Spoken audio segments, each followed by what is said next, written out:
গ্রামে যখন আমার প্রয়োজন মাছের অথবা শাক সবজির, তখন আমি বাজারে না গিয়েও আমাদের মাছের যোগান দিতে পারি আমরা গ্রামের মানুষ। ঝাঁকি জাল নিয়ে ছোট্ট ডোবা অথবা খাল গিয়ে ঝাঁকি জাল দিয়েই মাছ ধরতে পারি সেই সুন্দর মনোরম পরিবেশে এবং নির্বিঘ্নে ঝাঁকি জাল দিয়ে। সেরকমই এক প্রাকৃতিক ঐতিহ্যবাহী জায়গায় বাস করি, সেটা হলো আমাদের গ্রাম। তাই গ্রামকে এত ভালোবাসি।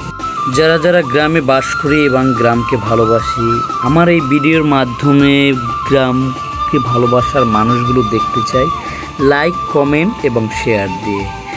সবাই ততক্ষণে ভালো থাকবেন, দূর প্রবাসে ভালো থাকবেন, দেশে ভালো থাকবেন। সবাইকে আসসালামু আলাইকুম, ভালো থাকুন সবাই।